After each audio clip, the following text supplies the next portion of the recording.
Hello friends, नमस्कार। मु स्मृति पुणी थे स्वागत करुच्ची मो चैनल ए सिस्टर को। आज मुझे आपन सहित शेयर करी गोटे टेस्टी ब्रेकफास्ट रेसिपी छुंक चकुली। यहाँ बनने को बहुत कम टाइम लगी था और बहुत टेस्टी भी लगी था। आसतु देखिए यहाँ मुझे किपरि बनैबी। छुंक चकुली बनवाई मुझे बिरी आ चाउर आण जहाँ को मु राति भेदेगी सकाळ ग्राइंडिंग कर नहीं।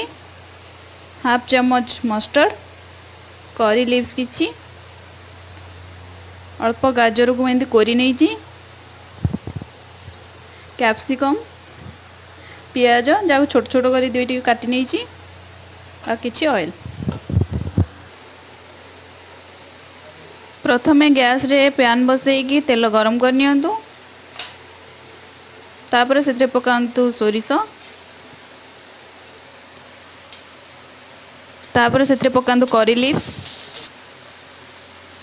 तापर से कैप्सिकम पकई टे भाजी नियंतु।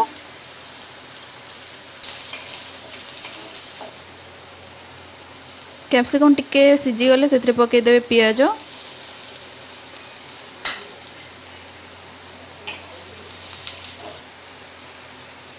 एबे से टिके पकातु लूण,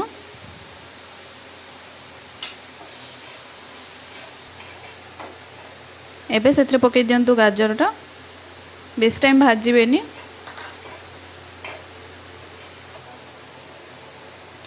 देखो एमती ही रखिए, बेसी भाजबेनी।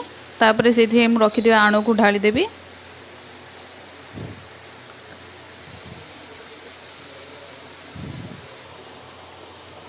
ता ऊपर टिके तेल पकई दिंतु।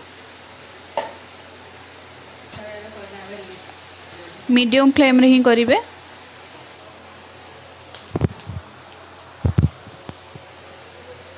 देखो पिठाटी मोर हो गला। गैस बंद करी गोटे प्लेट को काढ़ी नवा। एबे मोर बनिकी रेडी हो गला छुंक चकुली। आपन चाहिए चटनी सहित खाई परिबे, नले किछि तरकारी सहित भी खाई परिबे, खाली भी खाई परिबे। थरे एमिति घरे बनेकी ट्राए करंतु आ देखंतु कई भली लागुछि। आपन जदि मो रेसिपी भल लगी था तो लाइक शेयर और सब्सक्राइब करंतु। एमिति न्यू न्यू रेसिपी वीडियो प्रथमे पाइबा पाखै थिबा बेल आइकन को दबाई दियंतु।